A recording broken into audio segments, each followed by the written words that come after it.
We're sitting down with Michael Scheuer, the man who had served in the CIA for more than 20 years, up until 2004. At one time, he was the chief of the CIA bin Laden unit. Then he went and exposed how counter-effective Washington's methods were in the fight against terror. He looked at the U.S. through its enemy's eyes. In fact, it's the title of one of his books called Through Our Enemy's Eyes. I'm very pleased to have the chance to interview you, Mr. Scheuer. I'm glad to be here. Bin Laden is gone. Who is Washington's #1 enemy now? Washington's enemy is an enemy that doesn't exist. We're fighting an Islamic enemy that Washington believes is out to kill us because we have elections, because we're free, because we have women in the workplace. It's an enemy that doesn't exist. It didn't exist when bin Laden was alive. It doesn't exist now. America is being attacked because of its foreign policy in the Muslim world, because of its support for Israel, because of its support for the Saudi police state, because of its presence on the Arab Peninsula. And until we accept that, until Americans can say to each other, whether you support aid to Israel or not, our relationship with Israel is causing this war, we are not going to be able to defeat this enemy. And Israel itself as a country is not the problem. The real problem is the leaders of the Jewish American community in the United States who influence and corrupt our Congress to support Israel when we have no interest there. You imply that the Israeli lobby is dragging the United States into the wars, into the conflict? They're absolutely dragging us in. Iraq was a war that was proffered or was called for mainly. Then let me ask you this. Yeah. The situation in the region, in the wake of all these revolutions in the Middle East and North Africa, yes, you can pretty much describe it as turmoil. Turmoil is no good for Israel. Isn't there a contradiction to what you're saying? Well, the American political establishment is caught between two things. They're extremely pro-Israel, and they're almost Marxist in their belief that democracy and the spread of democracy is inevitable in all places, in all peoples, at all times. And so they need to protect the Israelis, but they can't say what is a reality. For example, there is not going to be a democracy in Tunisia, or Libya or Egypt that in any way resembles democracy in the West. And yet what they've done is create anarchy. They've created a situation where the only beneficiaries are the Islamists.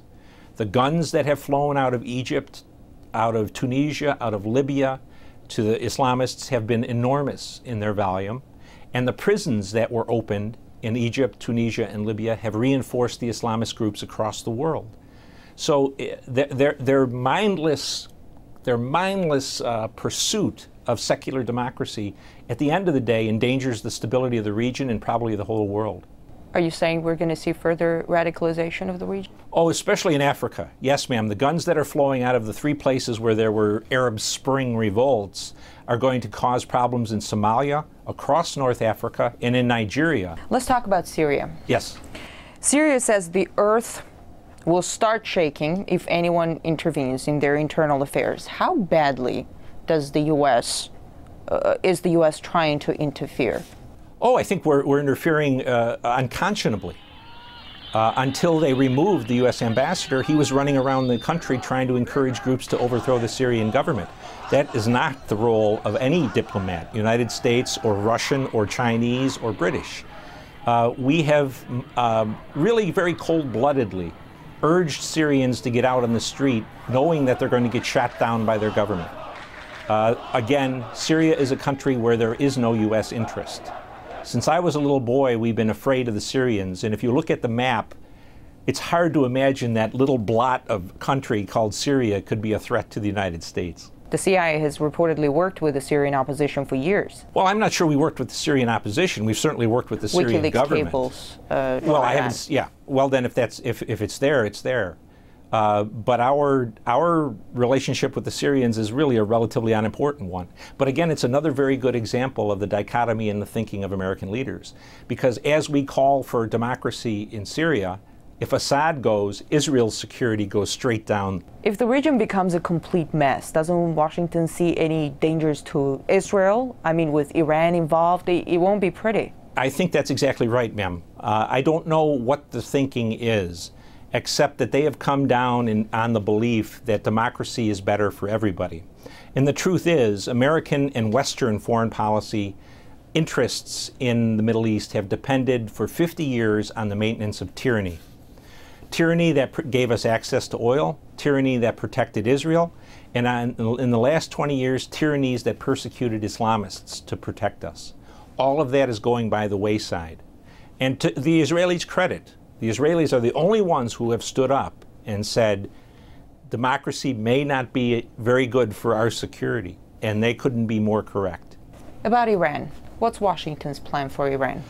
Whatever Israel's plan is for Iran. Both parties, Republicans and Democrats, are deathly afraid that the Israelis will attack them off their own hook.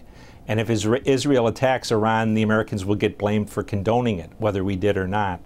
So I think what we're seeing is a slow, almost inexorable advance toward some kind of a conflict with Iran. What do you make of these recent accusations that the Iranian government was trying to kill the Saudi ambassador in Washington? I'm not in a position to know whether or not the information was accurate. But when I was a young intelligence officer, I worked against Iran and Lebanese Hezbollah. And I can tell you, in the 90s, they were meticulous in covering their tracks and only using as agents of terrorism their own people. The plot that was described by the Attorney General of the United States is a comic opera. Through a Mexican drug cartel. Yeah, and to believe that the Iranians would risk war with the United States, Israel, and much of NATO to kill a Saudi ambassador who was not even part of the royal family, that's hard for me to believe. Let's talk about Libya. Libya is in ruins in the wake of NATO bombings. Yes. It's brimming with weapons. Yes. An al-Qaeda flag was planted over a courthouse in Benghazi. Yes. How good of a playground is Libya for people with radical agendas? Very strong Islamist presence in Libya. Since the war against the Soviets in Afghanistan, Libya has sent as many of its people to fight in those insurgencies, the Islamist insurgencies, as any other country in North Africa, maybe outside of Saudi Arabia. The Libyan Islamic Fighting Group fought a long time against the Soviets. They fought against Gaddafi. A great number of Libyans went to Iraq and to Afghanistan to fight us.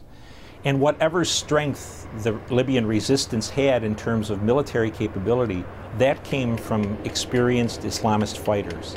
So the idea that somehow there's democracy afoot in Libya is just simply wrong. Could it become a hotbed of terror? I don't know if it could become a hotbed of terror, but it can become a country that's decidedly anti-American, anti-NATO. It can be probably less a hotbed of terror than a country that is vastly unstable. It seems the U.S. is almost creating grounds for terrorists to surge and then goes out fighting them. We see it in Pakistan. They got the whole nation alienated because of the strikes. A lot of people want revenge. How efficient is that? We are very efficient in this day and age, in the last 20 years, in creating enemies. We're not very efficient in creating security for the United States. We have the best educated population in the world, and we have the people with the littlest amount of common sense. How many times have we heard Mr. Clinton, Mr. Bush, Mr. Obama say, this has nothing to do with religion, this is not a religious war, this is a bunch of people who are just madmen. We are definitely fighting a religious war. And until we come to realize that, we are never going to be able to defeat it. In fact, we're encouraging the growth of a new generation of people who are going to fight us. The U.S. is pulling its troops out of Iraq, but at the same time, it's boosting its military presence in the Persian Gulf. More ground troops are planned to be deployed. New drone bases are being built. What do you make of such expansion? It just demonstrates again the ignorance of the United States government in terms of its political leadership about what our problem is in the Muslim world. The key point of formation for al-Qaeda was the presence of U.S. military forces on the Arabian Peninsula. 15 years after they declared war on us, we're now going to take people out of Iraq and put them in Kuwait and Bahrain and Saudi Arabia, reinforcing our presence on the Arab Peninsula. Only going to cause us more foes and more enemies in the Islamic world. It's a contradiction. It's a lack of common sense. Let me ask you this: if the U.S. pulls out of everywhere, yes, Is it going to be the end of terrorism? It certainly would deny the terrorists the glue of unity that keeps them focused on the United States. If we weren't the main enemy, they would be attacking Israel, they would be attacking the Saudis, they would be attacking the Moroccans. The war would be And would you say let them attack the Israelis and the Saudis? Let them go. Sometimes they say the Chinese will come in. I said, let the Chinese deal with these people for the next 50 years. We've had enough of it. But I think the point is the Americans can't get out. We're dependent on the Saudis to maintain our interests in the world oil market. And the Saudis buy, next to the Chinese, more of our debt than anyone else. So as long as we're side by side with the Saudis and with the Israelis, we're stuck in the Middle East, and America will continue to bleed. Dr. Scheuer, thanks for the interview. Yes, ma'am.